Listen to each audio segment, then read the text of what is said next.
ibaban ng both of these teams, and Alice actually coming through. First ban coming in from Nexplay Salty. Wow, Alice first ban. Well, guys, alam natin, Alice current meta sobrang OP Infinity. Even yung stats mo, 'di ba? Says Alice is on the top tier. Tama ako, Infinity. And now, hindi man natin nakikita yung kanilang yung mga iniisip or mga pinaplano pa dito ng both teams, but isa lang ang guarantee ko dito, Infinity, no, magandang laban to. Do you agree with me ba? Yeah, I actually do agree. And syempre, unang laban pa lang to, guys. Marami pa tayong hinahanda later on for this matchup. Tingnan nga natin draft picks natin for this game. Alice and Esmeralda being the first two picks, or first two bans rather, for Nexplay Salty. And for PlayBook Esports man, we have Johed and Kufra. So ayaw ng ating playbook na pinapakita ng Johed and Kufra for this matchup. Esmeralda and Alex din naman for Nexplay Salty. Ayaw nila yung mga sustainability, no? Ipansin ko lang. Totoo yan. Sustainability bans. But, yeah, yun kasi yung risk kapag pinrayo ban mo sa Esmeralda and that Alice, mo open yung Barats, which is yung winning hero or yung pinaka-pinag-aagawan ng MPL playoffs. 'Di ba? If you guys have watched yung ating game 1 to game 4 ng Brand Esports vs SGD Omega, talaga kung sino ang may Barats sa kanilang lineup, Matic sure win. But yeah, Coach Ducky comes up a new meta, which is yung Uranus. Actually, di siya new meta. Binalik si Uranus, no, that's why Brand Esports got their very first, actually, second championship sa ating MPL Season 6. Now, looking at their draft for Nexplay Salty Infinity, we have this, gaya nga sabi ko, Barats, Leng, Yuzong, very good pick for them, that Yuzong and Leng combo. So much damage output into the late game and as well as the mid game. Yes, indeed. And recently, November 4, napalitan yung ating Barats. Medyo nagkaroon tayo ng nerf dito. Base physical defense from 25, naging 12 na lang. And this is something na very visible when it comes to the game, no? Hindi tayo magiging super tanky. But yung maganda kasi kay Barats is yung multiple CC potentials niya. Yung ult natin dito na minumukbang niya yung ating kalaban tapos tinatapon lang din, no? And may kasama pang stun. So this is something that is very important kasi yung single targeted CC natin, pwede tong pumasok sa mga hyper carries, mga CC potentials sa mga characters, or even the Farsa sa back-end natin for the side of PlayBook Esports as well. And Infinity, bago natin makalimutan, 7-11 na, tol. 11 minutes na ang nag-pass since 7 o'clock. Alam mo ba kung ano ibig sabihin nun? Magkakaroon tayo ng sticker for the Nexplay app. And ayun nga, nasabi nga ni Ate Kaysaya kanina yung sticker natin, ano yung equivalent niya and how you could actually get it, no? So guys, download the Nexplay app and malay nyo kayo yung makakuha or makakuha kayo ng ating Pocky. But with that said, balik tayo sa draft picks natin dito. Lapu-Lapu has been picked out by PlayBook Esports. Nakikita natin to due to the fact meron tayong patch for Lapu-Lapu na buff siya ng medyo malupit. Kasi passive niya, shield boost, tumaas by 15. 30% increase on the physical attack bonus of yung third attack ng ating ultimate for Lapu-Lapu din dito. In addition to the CC potentials as well. So it's gonna be very interesting fight for both of these teams. Ano kaya ang plano nila going in? Note, Lapu-Lapu, guys. Hindi pa natin to nasasaksihan actually into our match-up, pero who knows, di ba? Malay mo, itong Lapu-Lapu pick na to, which is di pa natin nakikita, is makapagbigay ng big effect sa ating laro. But before anything else, gusto lang namin ipakilala, Infinity. Here we go for our Pocky Invitationals, Mobile Legends, Bang Bang. Nexplay Salty on the blue side, PlayBook Esports naman para sa ating red side, Infinity. Nexplay Salty, Marksu using that Barats, Kaizen with that Ling, Wilson on that Yuzong, Lancy on that Selena, and Yolo on that Takay. Yeah, para naman dito sa PlayBook Esports, Arvs, TZ, para dito sa kanyang Parza, Jake TZ will be using Lapu. Even at Baksha, Ryota will be using this Scarlet aspect naman for this Roger. Early engagements coming into the mid lane. Tamang ano lang, tamang hits lang muna tayo. And this is important. Pag naging aggressive ka into the early game, makikita natin yan, that will outshine into the mid game. Kasi itong pressure na to could translate into more gold. Doon nga din sa turret plates natin. Pero tingnan natin kung hahayaan ng ating teams for today na bigyan ng gold yung ating mga kalaban. Nagkakaroon nga tayo dito. Bimo. Ooh, first blood. Akay getting that kill. Ryota mukhang gusto pang makakill. Flicker, and then I think hindi niya to masyadong malalim ang mga PlayBook Esports dito, ladies and gentlemen, no? And I think they need to alam mo yun, to calm down in a bit, you know, kasi Yuzong, Ling, men, mahirap yan pag nag-snowball. Well, alam natin yan, but here goes YOLO against Bimo, low on health, and na-appreciate ko naman yung ginagawa dito ni Bimo. Talagang dinedelay niya lang, kaso kasi lahat ng pagdi-delay na ginagawa nila, I think, failed, no? Because of this Ling na talagang napapatay at napapunish lang din sila isa't isa. But, yeah, Infinity, sobrang dikit ng laban. Even though the gold, dikit pa rin. So, yeah, what are your thoughts? Ngayon, nagla-level 4 na yung ating Barats. Tamang room na tayo. Meron na tayong ult for this fight, and kikita natin kung anong ginagawa natin dito, no? They're actually roaming very aggressively for PlayBook Esports. Gusto talaga nila i-punish to, and recently, for the early game, naging punishable to kasi Nexplay Salty had the 3 kills early nung naging aggressive yung ating PlayBook Esports. Now, the question is, magiging advantageous ba to? Is it gonna be beneficial for PlayBook Esports going into the mid-game? Kasi nakita nga natin na medyo nagkaroon tayo ng detrimental advantage for those early games. 3 kills na kaagad yung ating Nexplay Salty. Oh. With a Hurricane Dance, Wombo Combo coming in from Lancy and YOLO. Wow. And here goes another arrow. Tempest of Blades again. Nakap dito sa parating Bimo, pero makakamamba out lang din naman siya doon. Again guys, Turtle is now up, and the members here from the blue side are now claiming their spot to take this Turtle. Let's see kung magkakaroon ba to ng contest, but I think Infinity. And the Turtle would actually result into an advantage later into the game para makapag-roam, para makapag-fight. And with that said, double kill for the Roger. Pinatay na nga ang Barats. And gusto talaga habulin si YOLO for this one, but disengages. Na I think that is the safe play.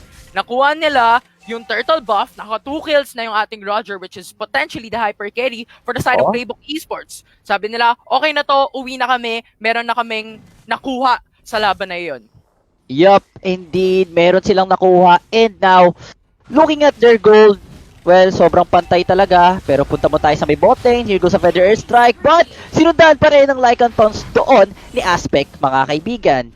And medyo nagiging questionable for me, medyo nagiging questionable yung mga pwestuhan dito ni Lancy, no?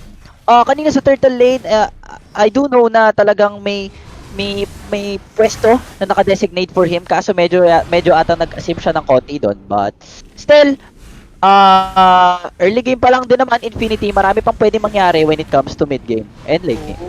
Bimo getting killed by that Yuzong. Ang ganda ng ult ng ating Yuzong doon, getting that short kill onto that top, onto that back siya. At ito nga, YOLO using that Hurricane Dance, talagang pinupush out, but Warsaw with a Feather Airstrike having that 2 kill, massive for the side of PlayBook Esports. Man, Arms TZ with that clutch Feather Airstrike. Ladies and gents, that was beautiful. Talagang napakaganda nung ginawa doon ni Arms, man. TZ Brothers. Meron palang TZ Brothers dito, tol. But still, hindi pa rin natin pwede out of the picture itong si Kaizen, no? Kaizen still, it is a Ling. Even though na mapunish siya all throughout the early game and to the mid stages of the match, still, malakas yung pushing capabilities ng Ling. Pwede pa rin naman yan mabago. Yes, and right now, 5-5 ang ating standing for both of these teams. Both even in kills, but what makes the difference here is meron na tayong 1 to 2k gold lead for PlayBook Esports. YOLO nga forcing that Hurricane Dance, talagang trying to zone out the enemy team, but with that said, nakuha pa rin ng ating Roger yung turtle buff. And ito yung nakakatakot for a Roger, no? Once na na-snowball niya ang ating early game, tuloy-tuloy na eh. I mean, Lycan Pounds na umaabot ng, I think, 1K critical, men. 'Di ba? Ganun kasakit yung Roger natin pag nag-snowball siya into our early game. Pero, still, pumupuso pa rin talaga ako sa Ling, men. And speaking of snowball, 3-0-0 na ang ating KDA for that Roger. So it's gonna be very interesting kung anong gagawin dito. And speaking of anong gagawin, Tempest Blades actually being casted out by that Ling. Massive amounts of damage output. Yuza actually killing off that Baxia, forcing out the Black Dragon transformation. Wilson is trying to catch up to Jake TZ, trying to put out a massive amounts of damage. Airborne na nga yung ating nakikita. HP steal naman yung ating Wilson. Lapu-lapu trying to disengage by Wilson is trying to catch up. Ito na nga, Kaizen going in. Yeah, getting that Kaizen. kill. That is 2-0 trade-off. Yup, and Wilson. That sustainability, man. Talagang napakalakas ng power. But let's see, Ryota. Talagang pinagpag niya lang papalayo si Kaizen and si Wilson natin. So, yeah. Again, guys, no, habang merong nagka-clash sa may top Infinity, meron lang din naman nagka-clash sa may bot. Meron nga sila nakuhang turret doon eh. Kaso nga lang, na-punish naman yung mga members nila into the top lane. Gaya nga ng sabi natin kanina. Still, Ling is a Ling. Marami pang pwede mangyari. Siguro, kailangan lang i-sustain talaga ni Yuzong tong match na to. No? Kasi, I mean, Kaizen, yung damage na dito, nag-i-scale na nag-i-scale, paunti-unti, and yun yung pinaka nagiging threat, no, for PlayBook Esports para, alam mo yun, lumiit yung chance nila. And nakikita nga natin dito, yes, merong advantage ang ating Nexplay Salty in terms of kills. Pero in terms of gold, meron pa ng advantage ang ating PlayBook Esports having that 2K gold lead as well. Kita natin dito how important jungle is and laning farm is actually going for them. But with that said, Kaizen din naman, massive amounts of damage coming in from the side of PlayBook Esports. Pero tamang talon lang nakaligtas ang ating Ling. But wait lang, on the top lane, Ryota against Wilson, nagdasal sa buhanginan. Wilson, yamang ikot-ikot lang pero di niya aabulin dito. Si pare nating Ryota, mga kaibigan. 8 minutes mark na tayo, 8-5 ang ating score. Rolling Stones, si paring Bimo sa may top lane, sinamahan ni Ryota, pero ikot-ikot lang din naman. Yung dalawang nag-ikot-ikotan, may Hurricane Dance sa may mid lane. Tingnan natin, mapapatay doon ang pare nating Parsa, ladies and gents. For your 9-minute mark, we have a 9-5 score Infinity. Oops, sinubo na nga yung ating aspect with the Tempest of Blades ng ating Ling. Pinatay na nga Bimo, hinahabol si Marksu. Double kill for that Raz. Rikota with that Raging Sandstorm onto that mid lane pero walang kinonect and back out muna tayo dito. And that is 3 kills for the side of Nexplay Salty as well. Look at Kaizen, mga kaibigan. Pina-farm na lang ang mga possible na pwede niyang i-farm and ganun kaganda yung patience na meron si Kaizen dito. But let's see, on the top lane, 3 versus 1. Ito na, pumasok na dito si para nating Kaizen again and Lancy. Ryota, low on health na, pinasok ni Wilson sa loob ng torre pero ang ganda flicker out doon coming in from Ryota and Black Dragon form has been casted dito pero tamang dragon lang sa buhanginan and still no casualties at all sa may mid lane. Babalik tayo, Infinity.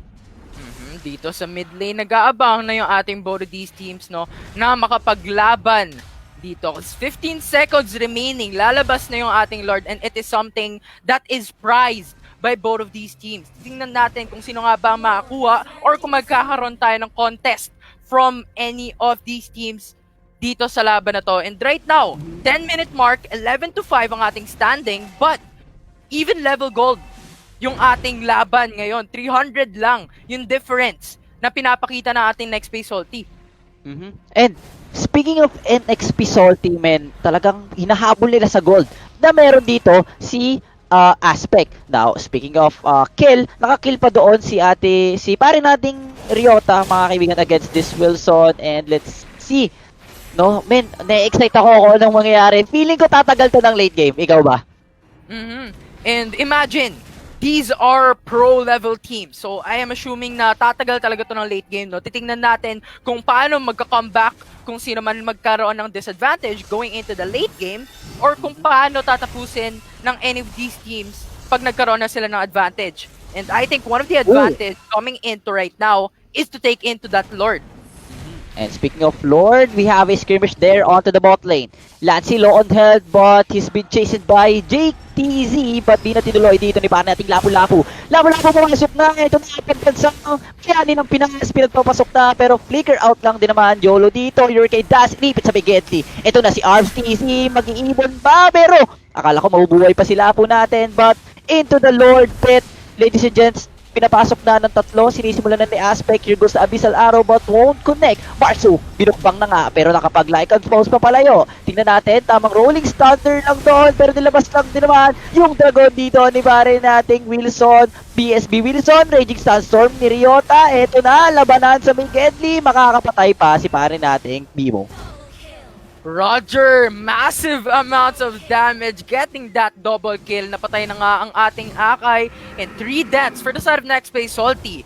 Ngayon, open ang Lord, open din mag-push ang ating PlayBook Esports. That is exactly what they're doing. Pag nakuha nila tong inhibitor turret, that is gonna be lane pressure in advantage. XP Salty, tinatanggal nila, pinipressure nila na dumadating sa point na talaga napipilitan yung Nexplay Salty na iwan or napipilitan si Kaizen na humiwalay na lang sa mga teammates niya at mag-push na lang ng kanya. Kaso, yun nga lang talaga, is it worth it? Yun yung tanong doon worth it ba na hindi ka tumulong instead na mag-push ka? Pero, still, looking at the towers, di ba? Wala pa siyang napupush. Tama din naman. And 2 inhibitor turrets ang natetera for Nexplay Salty. Massive advantage for PlayBook Esports on this one. 4K gold lead ang meron ang PlayBook Esports. Pag nagkaroon tayo ng clash, pag nakakill ang ating PlayBook Esports, they can start going for the Lord. They could start getting it. At pag nakuha nila to, that is more advantage for their team. Lane pressure sa mid lane ulit.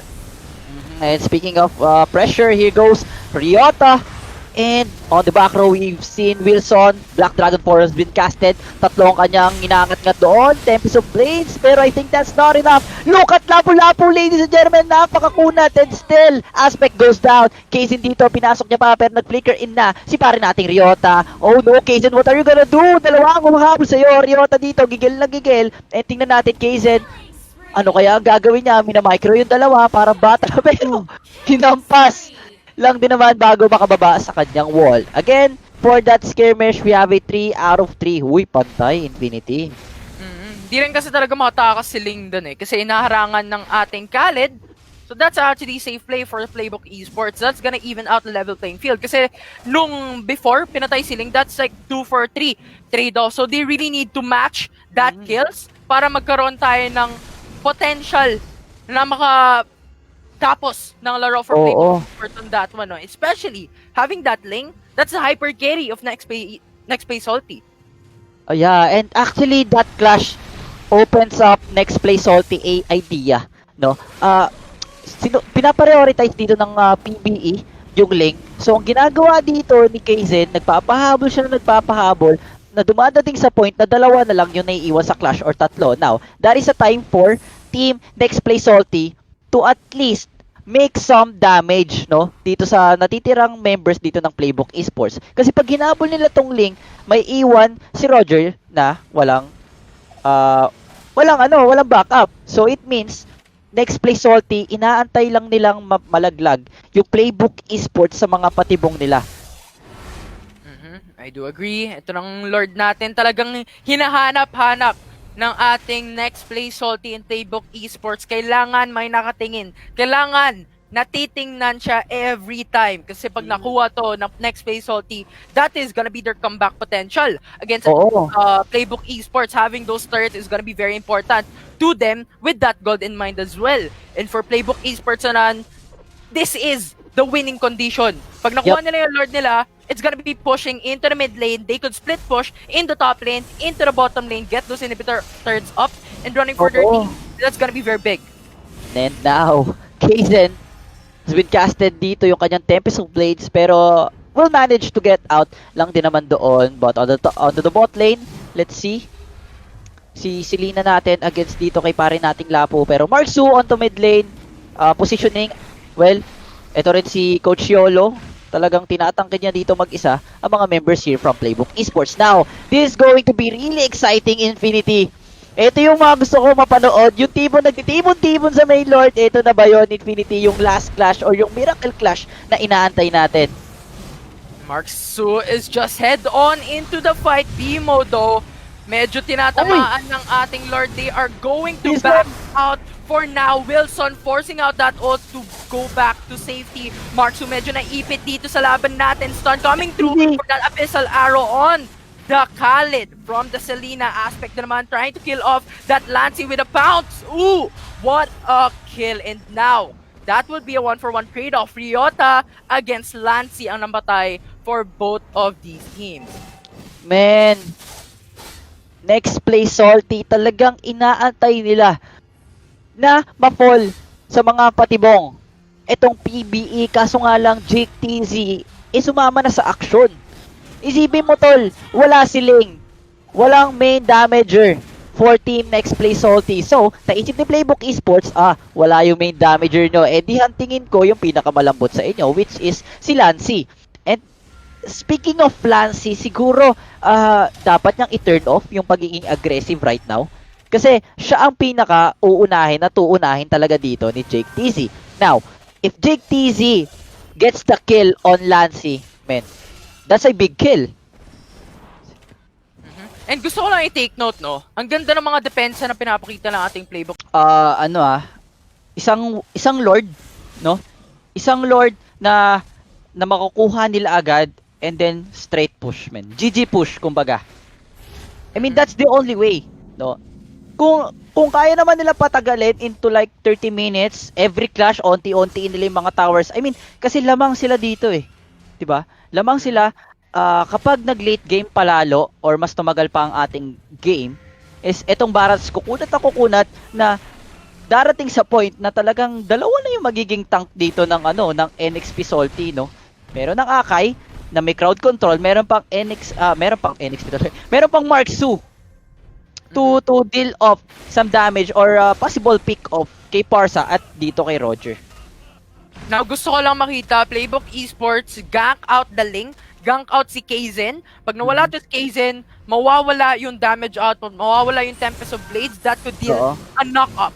So, ito yung feel ko talagang kailangan nila pakawalan, kailangan nila patayin, even that Yuzong as well para mawala yung Black Dragon transformation that could deal HP steal sustainability plus CC potentials. Oh, but speaking of potential, we have a potential kill coming in from top lane Ryota, tabang dancing into the woods. Pero nandun si Lancy, flicker in, Lancy flicker out. Let's see, tingnan natin. Dalawang redundant na pinagsasabi ko. Ito na nga, di ba natin Kaizen pumasok na again. Pero Team NXP Salty, hindi talaga nila kayang basagin kung ano mang merong kakunatan ang meron dito sa mga taga PlayBook Esports. Now, tingnan natin yung dalawang members ng PBE naglo-lord habang si Ryota and Bimo inuurat lang siling and yung the rest of Team NXP Salty. Oh, Wilson, nandito na nga, Black Dragon's transformation inabol si Aspect, pero low health. Ang laki din naman ng damage ng ating Roger, pero nandito na nga ang dataan ng ating NXP Salty and Lord Captain for PlayBook Esports. Ito na nga ang advantage na hinahanap-hanap ng ating PBE. Double kill din naman for that Roger. Jake TZ din naman. Malapit na mabatay Mark Su, pinned down by PlayBook Esports. That is gonna go down. Tingnan natin kung anong gagawin ng ating Nexplay Salty kasi si Akay, si YOLO na lang ang natetira for their team to defend this. Coach Yolo, what are you gonna do with your ghost? You're gonna dance just to prolong that infinity. Pero I think eto na to, Ryota. Binabasag niya na. Nexplay Salty and PlayBook Esports got their first round dito, mga kaibigan. Napakagandang laban. But still, PlayBook Esports ang nanaig sa huli. Even though na napakaganda ng draft dito ng Nexplay Salty dito, no? Kaso nga lang, yung power na meron si Jake